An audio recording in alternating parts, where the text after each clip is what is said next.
Messer Circuit Manufacturing Corporation furnished the following information. Total sales 1,45,000 unit, selling price 23, तो इस दोनों को multiply करने से सेल्स आएगी। फिक्स कॉस्ट दे रखी है, वेरिएबल कॉस्ट पर यूनिट दे रखी है, डेप्ट दिया हुआ है उससे इंटरेस्ट आएगा, इक्विटी 20 लाख और एक शेयर की फेस वैल्यू 10, तो number of share 2 lakh, tax rate 45%। By what amount the firm sales have to come down so that the EBT is equal to 0। तो पहले एक काम करते हैं, अभी का प्रेजेंट इनकम स्टेटमेंट बना लेते हैं।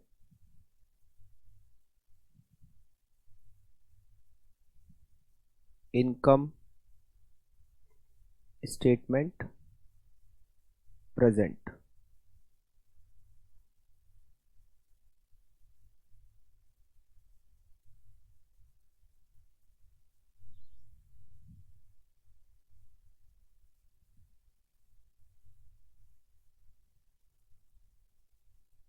सेल्स। अभी हमारी सेल्स है 1,45,000 unit multiply by 23, 33,35,000 less variable cost. 1,45,000 multiply by 17, 24,65,000 contribution, 8,70,000 less fixed cost, 2,80,000,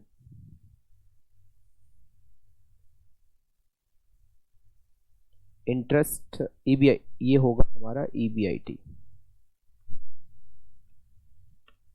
5,90,000 less interest 10 lakh का 11%, 1,10,000। Earning before tax 4,80,000 less tax, rate दे रखी है 45%। 4,80,000 multiply by 45%, 2,16,000 net profit.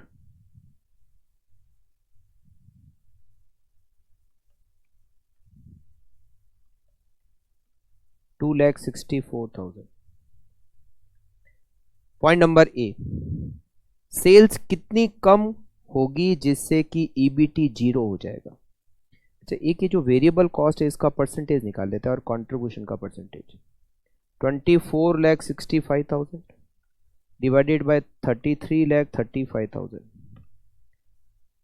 It is multiply by 100, 73.913%। तो हमारा कंट्रीब्यूशन होगा 26.087%। कितनी सेल्स कम होगी जिससे कि ईबीटी 0 हो जाएगा, तो हमें इसको रिवर्स कैलकुलेट करना पड़ेगा। पहले तो ये पता करना पड़ेगा कि कितनी सेल्स पर ईबीटी 0 होगा। ईबीटी निल, जब हम रिवर्स चलते हैं तो जो प्लस हो रहा है उसको माइनस करना होता है और माइनस को प्लस करना होता है। इंटरेस्ट है 1,10,000, ईबीटी में इंटरेस्ट ऐड होगा तो ईबीआईटी आ जाएगा 1,10,000। इसमें ऐड करेंगे फिक्स कॉस्ट, फिक्स कॉस्ट भी फिक्स्ड है 2,80,000। इससे आएगा कंट्रीब्यूशन 3,90,000 और कंट्रीब्यूशन सेल्स का 26.087% होता है। तो sales equal to 3,90,000 divided by 26.087, 0.87%.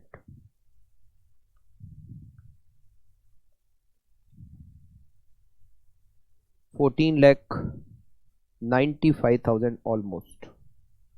14,95,000. तो पहले कितनी सेल्स थी? 33,35,000.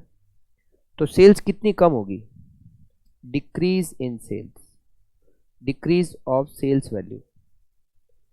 ईबीटी अगर 0 चाहिए तो सेल्स कितनी कम करनी पड़ेगी? 33,35,000 माइनस 14,95,000.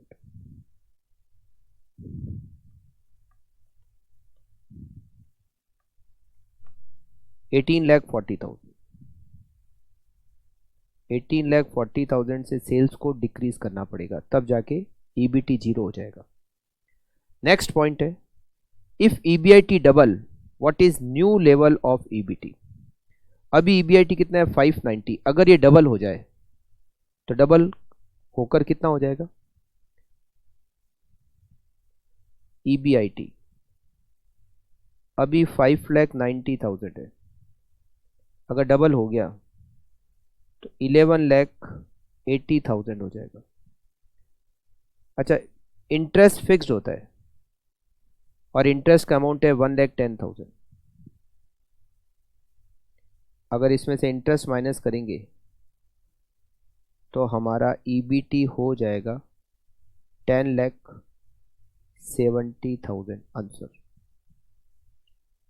नेक्स्ट पॉइंट सी,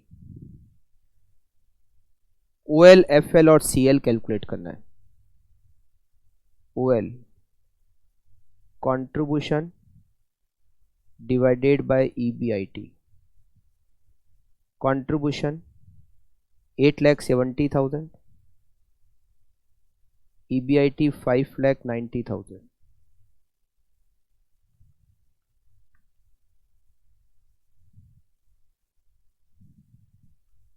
$1.475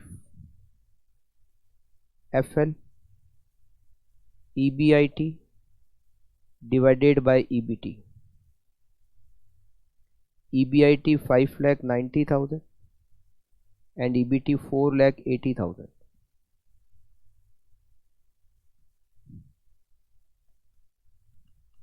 $1.229